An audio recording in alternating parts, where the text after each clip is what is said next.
Alors nous sommes le mercredi 8 avril 2020, nous sommes à Toulon. J'ai quelqu'un au téléphone, j'ai lui demandé de se présenter. Bonjour. Alors bonjour, je suis Karine Entroini, la fondatrice et présidente de l'association Pluriel 83. Et vous nous appelez de la Seine-sur-Mer. On est content de vous avoir au téléphone. D'abord, on va quand même se rappeler un souvenir. C'était aux Sablettes, où on était venu vous voir sur une de vos prestations, qui était très belle d'ailleurs, soit dit en passant. Oui, c'était à l'occasion des Sablettes créatifs qu'on organise principalement le dimanche aux Sablettes, 6 fois par an, qu'on regroupe tous les producteurs, artisans et créateurs. On draine une population varoise. C'est pour ça que vous avez une connaissance de tous ces intervenants. On va bien sûr parler dans un contexte actuel qui est celui que nous connaissons tous, que c'est une initiative que vous avez eue, à la fois d'abord, je pense, par la création d'un groupe Facebook qui est devenu ensuite un site internet qui est très intéressant. On est là pour vous donner la parole et que vous nous expliquiez surtout, parce qu'il y a plein de choses à expliquer. C'est pour ça qu'on vous a pris au téléphone ce matin. C'est quelque chose de circonstance et qui peut-être peut même aller encore plus loin. Votre structure que vous avez mis en place s'appelle VAR Drive Livraison et on va d'abord parler de quand ça date et quelle a été l'idée de départ. Ça date du vendredi 20 mars, le groupe Facebook, suite à un constat alarmant, suite au confinement que le gouvernement a mis en place. Moi, j'avais pas fait les courses, je m'étais pas fait du stock ou quoi que ce soit, et j'étais allée donc dans une grande épicerie et malheureusement j'ai vu des attitudes effarante de personnes et je me suis dit là il va falloir peut-être participer citoyennement à ce que les gens soient confinés, respectent le confinement et en même temps comment aider les commerçants, les artisans et les producteurs à s'en sortir face à cette crise sanitaire et économique parce que ils n'ont pas les reins de la grande distribution, quoi. Donc la deuxième idée était comment mettre en relation le consommateur et les professionnels qui livrent ou proposent le drive. Du coup est née l'idée de ce groupe qui, en fait, en une semaine, a fait 4500 membres.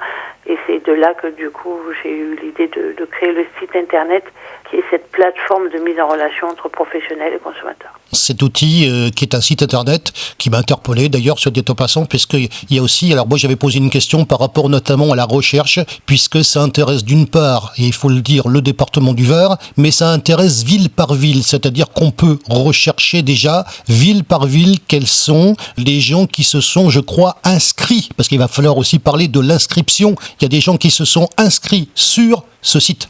Exactement. Donc en fait, c'est tout simple. Sur le site internet de vardrivelivraison.fr, en fait, j'ai référencé toutes les entreprises où les entreprises se sont référencées gratuitement parce que l'inscription sur la plateforme est gratuite pour proposer toutes les villes où ils livraient. Et en fait, la différence qu'il y a, c'est que je n'ai pas fait un tableau des entreprises qui sont dans votre ville, mais des entreprises qui livrent dans votre ville. C'est ça la différence. Donc vous pouvez avoir des entreprises qui sont sur Toulon, mais qui livrent sur la Seine, ou sur Olioul par exemple, etc. Donc il ne faut pas du tout chercher l'entreprise qui est dans votre ville, mais votre ville avec votre besoin. Vous êtes à la Seine-sur-Mer, vous avez besoin d'un boulanger, vous faites la Seine-sur-Mer, boulangerie, et vous avez tous les professionnels qui livrent de la boulangerie, du pain à la Seine. Ah oui, d'accord. C'est quand même autre chose comme recherche. Disons que le champ est plus large. Et là, on parle bien de déplacement, c'est-à-dire que actuellement nous sommes confinés, on n'a pas le droit de bouger. Et c'est aussi, d'une part, les gens, les commerçants qui se déplacent pour vous livrer. C'est ça. Et puis qui, automatiquement, eux, ça leur permet de continuer une activité, même partielle, peut-être même autre chose, on va en parler, de pouvoir justement vous apporter à domicile. Est-ce qu'il y a un minimum de commandes ? En fait, ça dépend du professionnel. Il y en a, c'est 10 euros. Il y en a, c'est gratuit. Il y en a, c'est 15 euros. Enfin, ça dépend vraiment de chaque personne. Par contre, sachez quand même, juste un petit chiffre un peu pour vous expliquer la force de frappe de ce site internet et de ce groupe. Un primeur m'a expliqué la première semaine entre le 20 et le 27, il a fait, grâce au groupe, 450 livraisons. Ah oui, quand même. Certaines personnes qui me disaient en message privé, vous avez réussi à m'aider à payer mes charges. Enfin voilà, en gros ils ont sauvé leurs charges, ils ont sauvé leur exploitation, leur entreprise. Et pour moi, c'est vraiment, c'est vraiment plaisant de savoir que j'ai participé à mon petit niveau à faire en sorte que les gens soient confinés et en même temps qu'on puisse sauver un peu les emplois et les entreprises varoises. De votre côté, en matière de conception et surtout d'alimentation, puisque automatiquement il doit y avoir des nouveaux professionnels qui arrivent, comment ça se gère? Quelle est la partie de votre travail? Qu'est-ce que ça demande comme travail, comme investissement et comme la charge de travail que vous avez pour mettre tout ça? Donc c'est les gens qui s'inscrivent ou on vous envoie les éléments et c'est vous qui le faites? Alors, en fait, il y a sur le site internet, il y a un formulaire quand vous allez sur le menu contact. Chaque professionnel met dans les champs toutes les coordonnées, ce qu'il propose et si possible toutes les villes où il livre, parce que plus il est précis dans les villes, mieux c'est dans la référence. C'est-à-dire que s'il met Toulon et les alentours, on ne prendra pas les alentours, parce que ça ne veut rien dire. Par contre, si vous mettez Toulon, Lyon, Bandol, etc. et tout, là, vous mettez les référencements de toutes ces villes. Et donc, imaginons un Olioulé qui cherche un boucher peut avoir cette entreprise de Toulon. Tout à fait. Livre chez lui. Voilà. Et inversement. Et inversement. Tous les gens qui livrent dans la ville. Les premiers retours, puisque ça date de fin mars, d'après ce que j'ai compris. Oui. On va demander les retours des deux côtés, parce que c'est ça qui est intéressant. Puis après, on a eu une petite discussion, on va aller un petit peu plus au-delà. Les retours déjà des gens qui se sont inscrits et qui ont commencé à participer à ça, qu'est-ce que ça donne? Très très positif, des deux côtés, des consommateurs comme des professionnels. C'est-à-dire que les consommateurs sont ravis de redécouvrir un petit peu ceux qui n'ont pas l'habitude d'aller se servir directement chez le producteur ou chez les AMAP etc. Ils sont super ravis parce que ils retrouvent un petit peu ce qu'ils avaient un peu perdu parfois dans la grande industrie, c'est-à-dire le goût de cuisiner, le goût de manger, je vous parle en termes d'aliments, mais pas que, parce que du coup vous pouvez aussi sur le site avoir tous les autres plaisirs, et des professionnels qui eux croulent, et je dis bien croulent sous les demandes, c'est-à-dire que là, j'ai en tête l'exemple d'un boucher sur Olioul ou Toulon, je sais plus, qui ne peut plus prendre de commande jusqu'au 25 avril. Ah, carrément. Oui, il ne peut plus. Donc en fait il y a une forte demande, et puis il faut bien comprendre pourquoi. Nous sommes tous confinés, nous mangeons minimum 2 fois par jour, voire 3 fois. Il y a de la consommation alimentaire qui est très forte, et c'est pour ça qu'il y a de la demande, et les gens sont là comme ça un petit peu je veux ci, je veux ça. Donc. Et il y a aussi une grosse partie aussi, parce que pour ceux qui ont la chance d'avoir un petit jardin, une petite maison et tout ça, il y a aussi une grosse partie de producteurs, d'horticulteurs, de tous des jardiniers, etc. Ça c'est vraiment super, parce que eux aussi entre guillemets ont sauvé leur saison, quoi.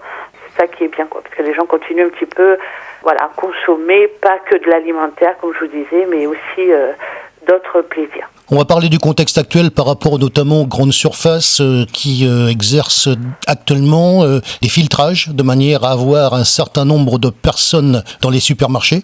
On ne peut pas être au-delà d'un certain nombre, donc ce qui fait donc des files d'attente, sans compter les déplacements, etc. Donc c'est un moyen alternatif intéressant. Oui, bien sûr, mais le problème, c'est vrai que c'est très bien d'avoir mis ça en place, un peu tardivement, mais c'est déjà très bien, mais le problème c'est après à l'intérieur du magasin, et moi c'est ce que j'ai rencontré ce fameux jeudi 19 mars, c'est que les gens en fait se promènent dans les rayons comme si c'était leur escapade, mais on n'est pas en escapade dans une grande disserie. Je peux vous dire que ça a un petit peu changé depuis, quand même. En fait, j'ai pas trop envie en plus de tester. Voilà. Je préfère être confiné et participer à l'économie de notre territoire. Ça s'adresse qu'au contexte actuel, mais au vu de la mise en place de cet outil, et de ce que c'est actuellement et de ce que ça peut devenir, parce que moi je me pose aussi des questions par rapport à votre outil quand même, et par rapport au fait qu'on parlait justement de ces fameux circuits courts, et moi je me posais la question, alors là on va quand même y arriver, je me posais la question de savoir si c'était pas justement un outil qui s'adapte bien sûr au contexte actuel, et on ne sait pas d'ailleurs ce contexte actuel jusqu'à quand ça va durer, parce qu'il y a plein d'interrogations, et notre propos n'est pas de parler de ça, mais par contre les fameux circuits courts, et si c'était l'outil justement pour enfin les développer, puisqu'on dit les circuits courts, encore faudrait-il une organisation pour ça, et si par inadvertance, et par rapport à cette opportunité, si on peut appeler ça comme ça, c'était pas justement le moyen d'avoir créé l'outil en question.